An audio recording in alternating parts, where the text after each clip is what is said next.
It started in the crowded courtroom of a small American town, where the air was thick with tension and judgment. A young father in a worn-out military jacket stood nervously at the defendant's table, clutching a faded folder.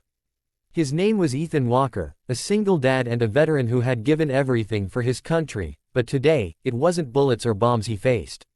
It was disbelief. Before we dive in, if stories of courage, truth, and redemption touch your heart, make sure to like this video, subscribe, and turn on the bell icon, because what happens next will remind you why we should never judge a person by what we think we see. Ethan's hands trembled as he opened the folder containing his military service records, proof of his years overseas, his medals for bravery, and a recommendation letter from his commanding officer. He wasn't here for a crime, he was fighting for custody of his 6-year-old daughter, Lily.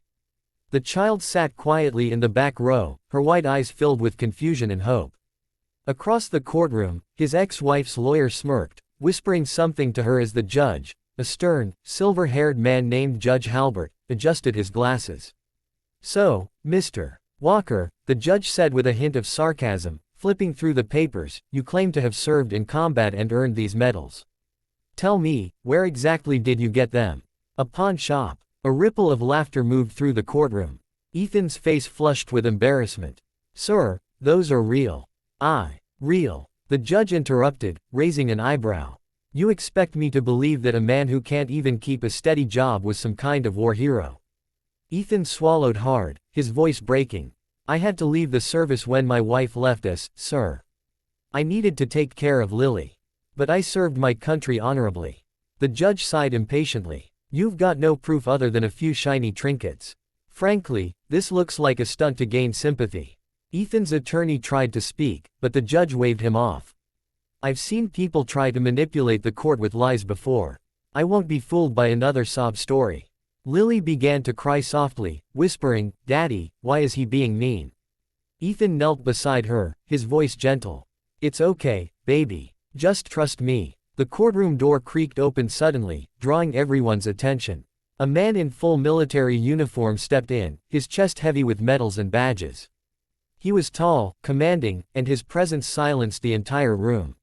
Even Judge Halbert looked startled. The man walked straight to the front without waiting for permission. "Your Honor," he said firmly, his voice carrying years of authority, "I am General Marcus Donovan, retired U.S. Army. And I can assure you, those medals on that man's chest are as real as mine." Gasps filled the room. The general turned toward Ethan, a smile forming under his stern expression.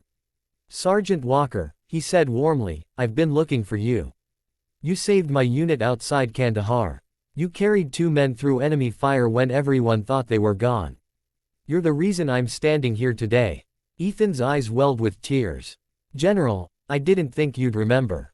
The judge looked dumbfounded. "Is this true?" he stammered. The general nodded sharply. "Every word. And if this court has any sense of honor, it will recognize this man's sacrifice before passing judgment."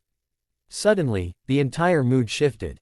The once mocking murmurs turned to whispers of shame and respect. The judge leaned back, visibly shaken. I had no idea." "That's the problem, Your Honor," the general said sternly. "Too many people think they can see a man's worth from his bank account or his clothes. But heroes don't always wear clean suits or speak fancy words. Sometimes they wear old jackets. And carry scars you'll never see." The courtroom went silent again. The judge lowered his eyes. "Mr. Walker," he said softly, "I owe you an apology. And I believe this court owes you and your daughter justice." He banged the gavel. Full custody granted to Ethan Walker. Lily squealed, running into her father's arms. Ethan held her close, tears streaming down his cheeks as the courtroom erupted in applause. The general saluted him, a gesture of deep respect that made even the hardest hearts in that room tremble. As they walked out of the courtroom, the general placed a hand on Ethan's shoulder. "You've done your duty as a soldier and as a father. Don't ever let anyone make you feel lesser again." Outside, the sunlight felt warmer. Lily looked up and whispered, "Daddy, are you a hero?" Ethan smiled through his tears. "No, sweetheart. I'm just your dad." And that was enough. If this story touched your heart, if it reminded you that respect should never be earned through wealth, but through character, then please like this video, subscribe, and share it with someone who needs hope today. Because sometimes, all it takes is one act of truth, one moment of courage, to change everything.